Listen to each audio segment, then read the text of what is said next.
Hi, Verl Workman here, Big V, and we're talking teams. One of the greatest things that I've ever come across in my entire life as a salesperson is my favorite book written by Mandino called The Greatest Salesman in the World.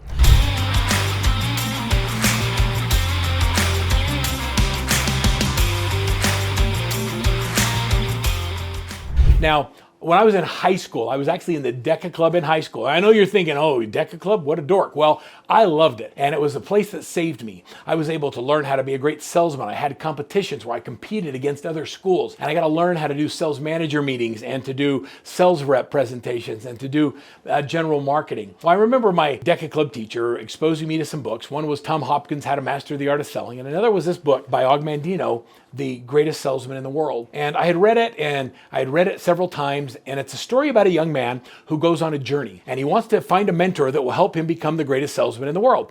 And the mentor then tells him that if he goes out into the world and does these specific tasks, when he gets back, he will open to him the 10 scrolls that will lead to greatness. Each one of these scrolls has a principle that is not only helpful for business, but it's helpful for your life. I remember speaking at a conference, I believe it was the Exit Realty Convention. It was probably 10 or 15 years ago. And I was flying back to Salt Lake City. I sat by a gentleman in the plane whose name was Dave Blanchard. And Dave Blanchard was the CEO of the Mandino Corporation. And I sat by Dave and I said, Dave, you are the CEO of Mandino. I have followed his work my entire life. Would it be okay if I talked about Mandino's scrolls in the way that we train and coach and lead people? And he said, Mandino would have been honored to have you talk about his things. Now, it's very different. I'm not coaching to Mandino. They have a great coaching company, and they have phenomenal coaches that actually help you incorporate these life skills into your life and into your business. And I recommend you look up Mandino Company and look at their coaching, because the training and the development of their coaches is second to none. But what we've done is we've taken some of the principles inside The Greatest Salesman in the World, and we've created tools and resources that allow you as a real estate agent or team leader or brand perform at a higher level. And what I'd like to do with the next series of these videos is I'd like to share with you some of the scrolls and then how we apply those scrolls to our businesses. Are you ready to get going? Let's do scroll number 1. Now I'm going to look down at my book and I'm going to share with you scroll number 1. If you go to page 51 of the book, it says this. He says, "Today I begin a new life. Today I shed my old skin, which has long suffered the bruises of failure and the wounds of mediocrity. Today I am born anew, and my birthplace is a vineyard where there's fruit for all." What Mandino was saying right there is he's saying, hey, what if today you could have a do-over?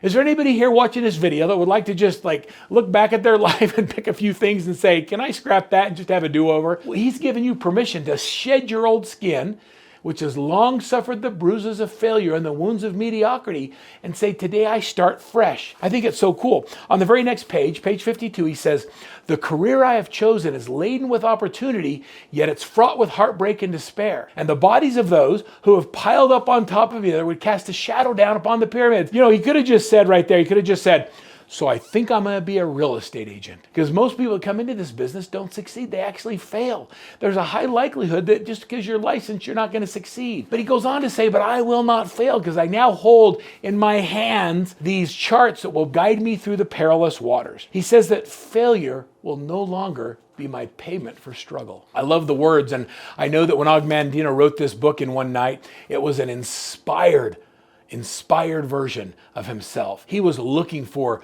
inspiration to write a book, and most of his books can be found in the Christian reading section of Barnes & Noble. But in this book, he had this vision that came to him so clearly. And when you look at his life story and you hear about how he came up with writing this book, it's an inspiration to me, as it has been to many others. He goes on to say that, which two among 1,000 men or women define success the same way? We all have a different definition of what success is. He says, but we always define failure the same way.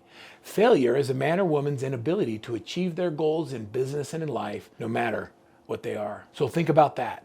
Now, he says, the truth and the only difference between those who've succeeded and those who failed lies in their habits. Good habits unlock the door to success, and bad habits are the unlocked door to failure. The first thing I'm going to follow is I will form good habits and become their slave. Now, I want you to think about that. What are the habits that you have in your life that you've become a slave to? And is it possible, and I'm just going to ask you this, is it possible that you could replace some of your current habits with better habits? I'm not even saying your habits are bad habits. I'm just asking you the question, is it possible that you could replace some of your current habits with better habits? If the answer is yes, then let's talk about how we do that.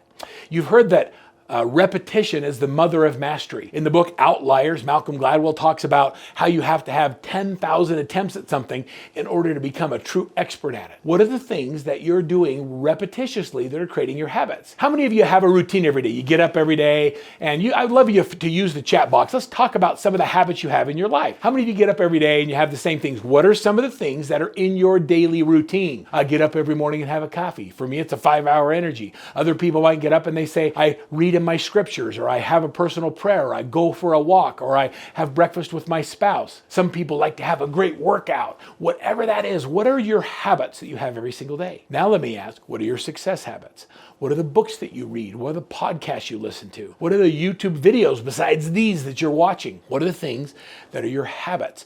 And are they helping you grow personally and professionally? We created a system called the Daily Success Habits Tracker. You see, at Workman Success, we believe that greatness is predictable. That if you track the right things and you develop the right habits, we can predict the outcome you're going to have, whether it's average or exceptional. Yeah, just like exceptional and greatness is predictable, so is average, and so is mediocre. If you track the right things and you focus on measuring the right things, we can predict what the outcome's going to be. So we've created the Daily Success Habits Tracker, and there's a picture of it right behind me. On this Daily Success Habits Tracker, we set a goal to get 61 points a day doing dollar productive activities. A dollar productive activity is something that gives you a financial return on the time invested. Prospecting calls, buyer presentations, listing presentations, showing houses to buyers, getting something under contract. You get points for all of those activities that generate revenue. Open houses, knocking doors around open houses. And so what you do is you track yourself and you give yourself points for doing dollar productive activities with the goal of getting 61 points a day. We've learned that it takes between 250 and 275 points to get a closing.